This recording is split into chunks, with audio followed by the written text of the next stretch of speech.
नमस्कार। स्वागत है आप सभी का हमारे YouTube channel Shankar maths classes Ayodhya में। आशा करें आप स्वस्थ होंगे, मस्त होंगे और अच्छे होंगे। आप हमें देख पा रहे होंगे और सुन पा रहे होंगे। तो आप जैसा जानते हैं कि हम लोगों ने नंबर सिस्टम का एक टॉपिक स्टार्ट किया।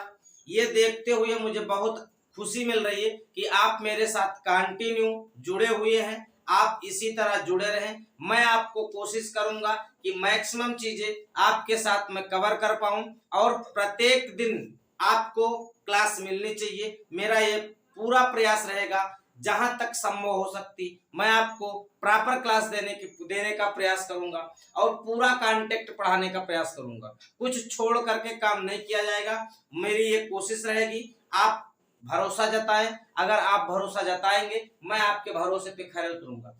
और मैं आपको बता दूं कि मैं ज्यादा बातें करने वाली मेरी आदत नहीं, तो मैं बातें नहीं करते हुए सीधे आपको ले चलते हैं टॉपिक पे। नंबर सिस्टम की एक और कड़ी आप देखेंगे आज, भाजक, भागफल और शेषफल पर आधारित प्रश्न।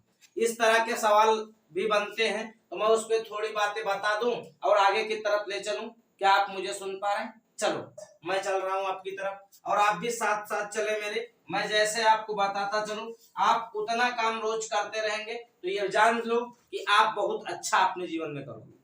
तो देखो ध्यान से, मैं अगर भाजक और भागफल और शेषफल की बात करूं या भाज्य की बात करूं तो उसको समझाने के लिए आप ये जानते हैं कि बचपन से आप इस तरह भाग लगाए होंगे। तो इस तरह जब बचपन में भाग लगाए तो जिससे हम लोग भाग करते उसको हम लोग भाजक बोलते। क्या बोलते? और जिसमें भाग करते वो हमारा भाज्य होता है। और जितना हमारे पास आता है, जितनी बार पकड़ा जाता है उसे हम लोग भागफल बोलते। क्या बोलते हैं? यदि नीचे कुछ बच जाए तो उसे हम लोग शेषफल बोलते। क्या बोलते? शेषफल। ये आप बचपन से पढ़े होंगे। जैसे मैं कह दूं 25 एक संख्या है, मैं इसमें 3 से भाग लगाऊं तो आप कहोगे 3 का पहाड़ा 8 बार जाएगा, 3×8 = 24 हो जाएगा। बचेगा कितना? तो आप कहोगे 1। यहां से मैं कहूं भाज्य क्या है तो आप कहोगे भाज्य मेरा 25 है। 25 क्या है तो आप कहोगे भाज्य। अगर मैं कह दूं भाजक क्या है तो आप कहोगे भाजक मेरा 3 है। मैं अगर भागफल की बात करूं तो आप कहोगे भागफल जो हमारा है वो 8 है। अगर शेष की बात करूं तो आप कहोगे शेष हमारा 1 है। क्या इतनी बात तो आप समझ गए होंगे? ये छोटी चीजें मैं यहीं से आपको कनेक्ट कर रहा हूं और आगे की तरफ लेने का प्रयास कर रहा हूं कि आपको कैसे ले जाऊंगा। मैं अगर कभी इस संख्या की बात करूं, ये जो 25 संख्या में भाग दिए थे, ये संख्या कैसे वापस बनेगी, तो वापस में बनाने का प्रयास करूं तो देखो इसको इससे गुणा करूं 8 तिरिक 24 और लाके इसमें जोड़ दूं तो आप कहोगे 3×8 = 24 और 1 25। यानी आप क्या देख रहे हैं? भाजक को यदि भागफल से गुणा कर रहे हैं और शेषफल को जोड़ दे रहे हैं तो मुझे हमें भाज्य मिल जा रहा है, संख्या मिल जा रही है। तो यहीं से एक बात निकल के आती है, तो मैं उसको लिख दूं आपके सामने और आप उसको लिख ले, वो बहुत जरूरी है ताकि आप जानते रहें। तो देखो मैं यहां से अगर भाज्य निकालने की बात आएगी तो भाज्य बराबर क्या होगा? तो आप कहोगे भाज्य बराबर होगा भाजक गुणे भागफल, भाजक गुणे भागफल और प्लस शेषफल। अगर ये हम काम कर ले जाएं तो मुझे भाज्य प्राप्त हो जाएगा। ये आपका एक फार्मूला छोटा सा बन गया, आप इसे देख लें और इसे जान लें। आप समझ चुके होंगे मैं किस तरफ आपको ले जा रहा हूं। अगर नहीं समझे तो 1-2 सवाल करेंगे और समझ जाएंगे। आप इतनी बात अपनी कॉपी पे लिख लें सुंदर अक्षरों में, तो फिर मैं आगे की तरफ बढ़ूं। आप इसे लिखें तब मैं आपको एक सवाल करवा दूं ताकि बात पूरी हो जाए। अब मैं आपके सामने एक छोटा सा सवाल लिख दिया हूं जो आपको बोर्ड पे दिख रहा होगा। मैं इसी सवाल से आपको बात समझाने का प्रयास करूंगा कि मैं कहना क्या चाह रहा हूं, उस बात को आप समझ पा रहे हैं कि नहीं। मैं ये समझाना चाह रहा था कि ये सवाल अगर इस तरह से छोटे से सवाल बने तो आप छोटे से सवाल से कैसे कनेक्ट होंगे, तब फिर मैं आपको आगे की तरफ भगाने की प्रयास करूंगा। मैं अगर इसको हल करने का प्रयास करूं, देखो विभाजन के एक प्रश्न में भाजक भागफल का 4 गुना, भाजक क्या है? भागफल का 4 गुना तथा शेषफल का 3 गुना है।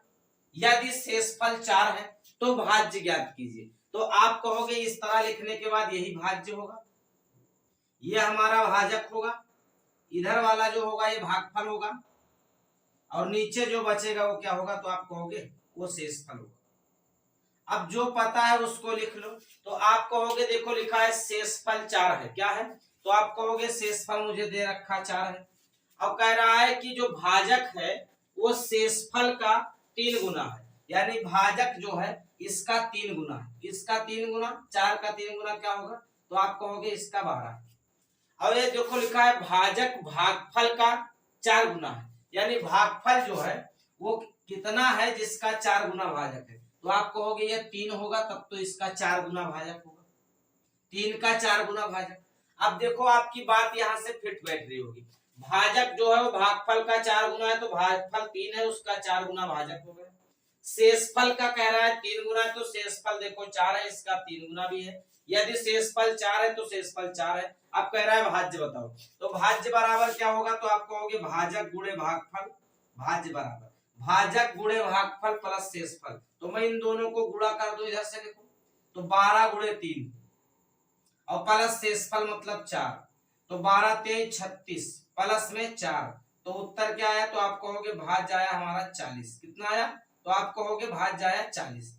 अब देखो इस तरह के जब भी सवाल बनेंगे तो आपको यही काम करना रहेगा, एक क्वांटिटी दी रही होगी और एक को आपको ज्ञात करना होगा, जिसको आप इस तरह से ज्ञात कर सकते हैं, और संबंध जो है इसी तरह घुमा फिरा के कुछ ना कुछ कहेगा। उस संबंध को आप देखते हुए इस सवाल को लिखें, तो मैं एक सवाल और लिखूं, इसके बाद में सवालों का पैटर्न धीरे धीरे बढ़ाऊं आगे की तरफ। अब उसी तरह एक सवाल सेम आपके बोर्ड पे और दिख रहा होगा, आप सेम सवाल है उसी तरह सवाल का प्रयास करें, तो मैं इस सवाल को आपको समझाऊं कि देखो कैसे लगाएंगे, तो आप फिर से वही काम करेंगे कि मैं इसको समझ लूं कि यह हमारा भाजक है, यह हमारा भाज्य है, और जो बीच में इधर जाता है वो लास्ट वाला भागफल होता, और नीचे जो बचता है वो हमारा शेष होता। अब जो जो दे रखा है उसको हम लोग लिख लें। देखो लास्ट लाइन में लिखा है यदि शेषफल 46, सवाल को पहले पढ़ लो। विभाजन के एक प्रश्न में भाजक भागफल का 10 गुना तथा शेषफल का 5 गुना, यदि शेषफल 46 है तो भाज्य ज्ञात कीजिए। तो आप कहोगे शेषफल दे रखा कितना, तो आप कहोगे 46, और कह रहा है कि जो भाजक है ये भाजक शेषफल का 5 गुना, देखो शेषफल का कितने गुना, तो आप कहोगे 5 गुना, तो इसका 5 गुना क्या होगा, तो आप कहोगे 5 से इसको गुणा कर दे, गुणे 5 लगा लो, तो 5 छक्के 30 और 5 चौक 20 3 23, आप कहोगे भाजक क्या होगा, तो आप कहोगे भाजक 230 होगा। अब ये कह रहा है कि देखो भाजक भागफल का 10 गुना है, यानी यहाँ पे जो भागफल है उसका 10 गुना ये है, तो आप कहोगे यहाँ पे 23 होगा, तब तो 10 गुना 230 होगा। देखो 23 का ही 10 गुना 230 होगा, तो आप ये कह सकते हैं कि अब हम लोग को तीनों चीजें मिल गई। अब मैं भाज्य निकालने की बात करूं तो भाज्य बराबर क्या होगा, तो आप कहोगे भाजक गुणे भागफल प्लस शेषफल, तो आप कहोगे भाज्य बराबर भाजक कितना है, तो आप कहोगे 230, भाजक गुणे भागफल कितना है, तो आप कहोगे 23, और प्लस शेषफल कितना है, तो आप कहोगे 46। ऐसे निकाल लोगे। अब देखो 23 का 23 से गुणा करेंगे तो 529 होता, लास्ट में 0 लिखा लगा लिया मैं, और 46 लास्ट में जोड़ देंगे। अब देखो 6 को मैं 0 से जोड़ू, 6 9 4 13 और 2 1 3 और 5 और 5 के 5 ही रहेगा, तो आप कहोगे कितना होगा भाज्य, तो आप कहोगे 53 36 होगा। इस तरह सवाल आप लगा लें। मैं आशा करूं कि आप इसको समझ पा रहे होंगे, मैं अपनी बात को आप तक पहुंचा पा रहा हूं स्पष्ट रूप से, इसकी मैं आशा करता हूं। आप अगर समझ चुके हैं तो इसको उतार ले, फिर इसके बाद में सवालों का कुछ अलग क्रम बढ़ाया जाए, जिससे आप भी समझें कि सवाल कैसे कैसे बन सकते हैं। आप इसे लिखें। अब आप फिर से देख रहे होंगे कि आपके सामने एक सवाल चल रहा है, किसी संख्या को 119 से भाग दिया जाए तो शेषफल 19 आता है, यदि इसी संख्या को 17 से भाग दिया जाए तो शेषफल क्या होगा। अब देखो सवाल पहले से अलग हो गया, तो आप इसको समझें, इसका क्या थ्योरी है और क्या इसका जुगाड़ है, मैं दोनों बता दूंगा, आप दोनों तरीके से समझ जाएंगे कि करना क्या होता।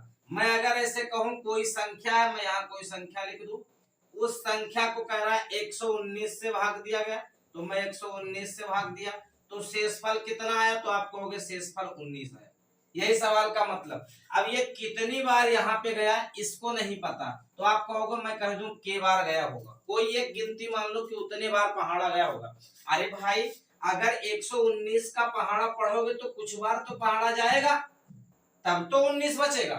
तो आप कहोगे 119 का पहाड़ा मैं पढ़ूं तो कुछ बार जाएगा, मुझे अगर पता नहीं है तो मैं उसको के मान लूं, तो आप कहोगे के बार गया हो। अगर मैं यहां से अब संख्या को निकालने का प्रयास करूं तो आप क्या देखेंगे कि संख्या क्या निकल के आएगी आपकी, तो आप कहोगे संख्या निकल के आए भाजक गुणे भागफल दोनों गुणा करें, तो आप कहोगे 119 के और प्लस शेषफल, तो शेषफल को मैं ऐड करूं तो प्लस आप कहोगे 19। ये आपकी क्या निकल के आई, तो आप कहोगे ये आपकी संख्या निकल के आई। बात समझ गए ना। अब इस संख्या को मैं कह रहा हूं कि इस संख्या को अब भाग करना है आपको 17 से। मैं इससे भाग करूं 119 के और प्लस 19, अगर मैं इसको भाग करूं किससे, तो 17 से। तो आप यहां से देख रहे होंगे कि जब शेष निकालने की बारी आती है तो मैं दोनों पदों में अलग अलग भाग करके शेष निकालूं।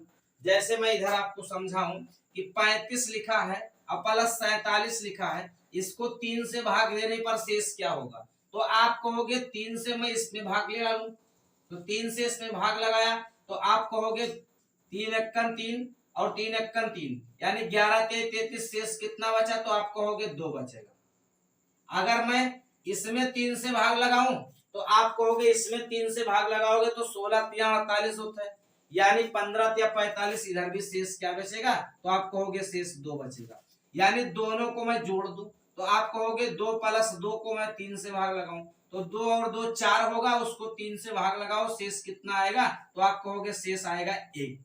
क्या आएगा 1। अब आप पूरी संख्या को जोड़ के भी 3 से भाग लगा दो, शेष 1 ही आएगा, दूसरा कुछ नहीं आएगा।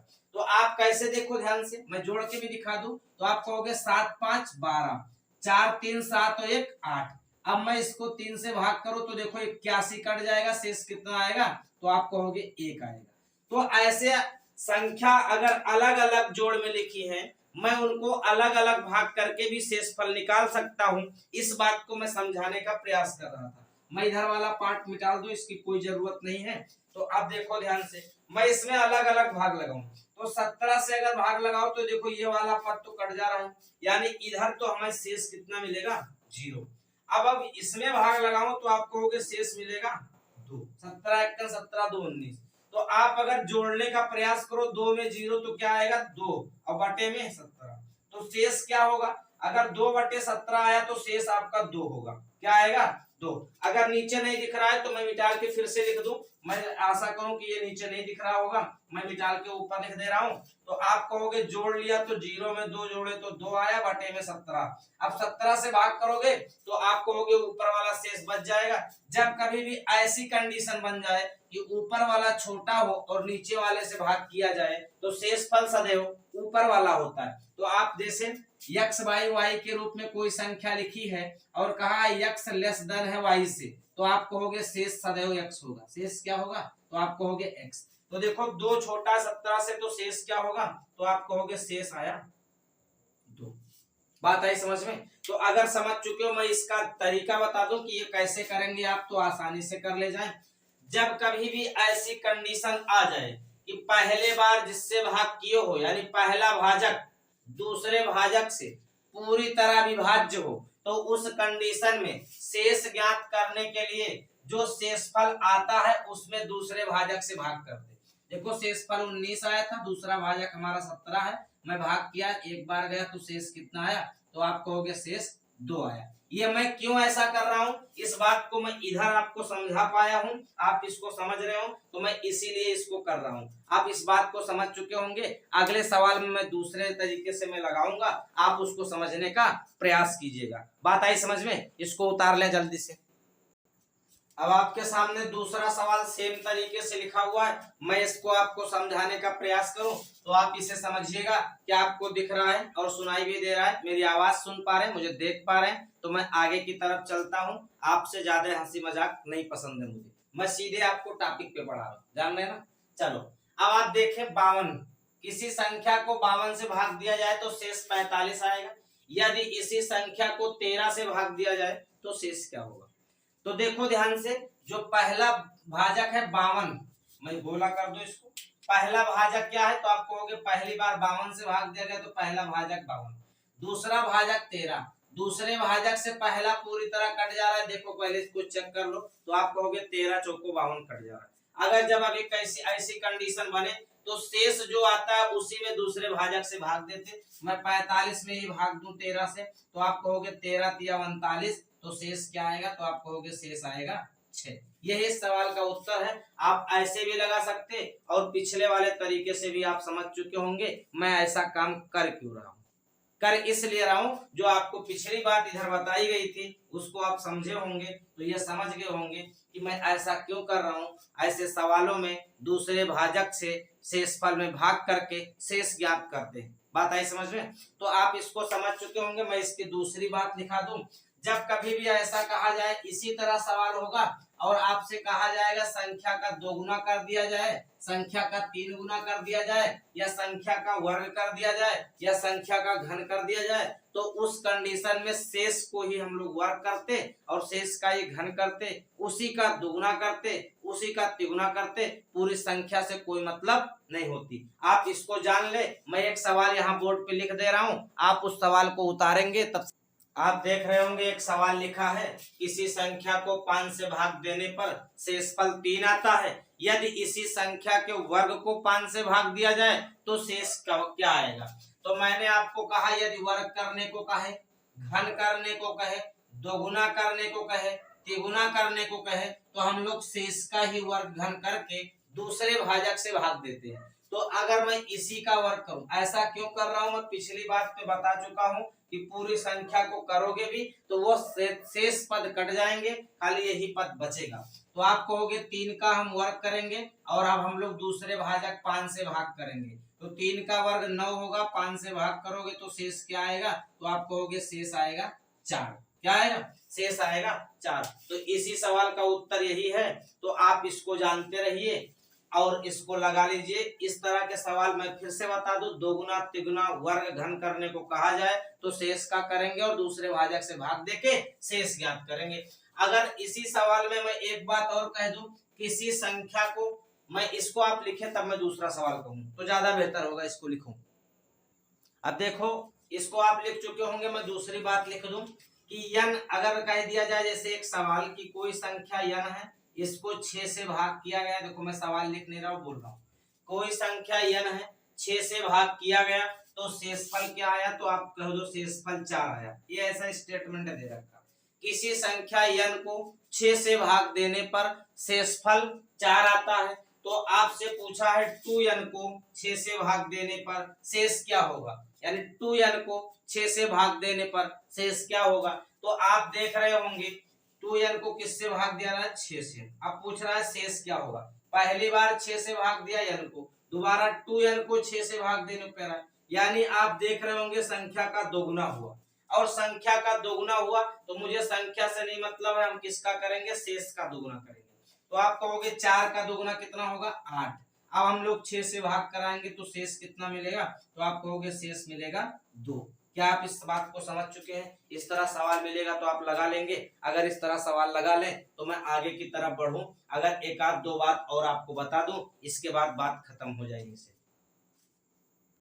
अब आपके सामने बोर्ड पे एक सवाल लिखा हुआ है, किसी संख्या को 68 से भाग देने पर शेषफल 269, किसी संख्या को 68 से भाग देने पर भागफल 269 और शेषफल 0 आता है, यदि इसी संख्या को 67 से भाग दिया जाए तो शेषफल क्या होगा। ये देखो सवाल पिछले से अलग हटके है, तो मैं इसको आपको लगाने का प्रयास करूं और आपको बताऊं।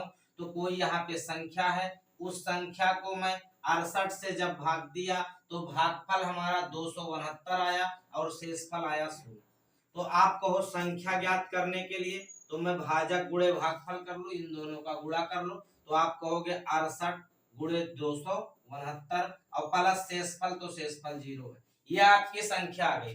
अब कह रहा है संख्या को 67 से भाग दिया जाए, तो आप कहोगे इसको मैं 67 से भाग लगा दूं, तो आप कहोगे शेष ज्ञात करने के लिए आप ये कह सकते हैं कि 68 लिखा है गुणे 269 लिखा है और बटे में हम 67 लगा दे। अब मैं भाग करूं तो आप गुणा करके भाग करोगे, थोड़ा समय लगेगा आपको गुणा नहीं करना। जब कभी भी जोड़ घटा गुणा भाग में संख्या लिखी होती है तो मैं अलग अलग करके शेष ज्ञात कर लेता हूँ। मैं इसमें भाग करूं तो 67 एक कन 67, तो आप कहोगे एक शेष बचेगा। इसमें भाग करो तो आप कहोगे यहाँ पे 4 बार में जाएगा, 67 चौका 268 होगा, तो आप कहोगे एक शेष बचेगा यहाँ पे। अब बताओ, ऊपर एक बचा, फिर एक बचा, बटे 67 लिखा हुआ, और एक कन 1/67। मैंने अभी आपको बताया कि यदि ऊपर वाला पार्ट छोटा होता तो वही शेष होता है, तो शेष आपका क्या हो गया, तो आप कहोगे शेष हो गया 1।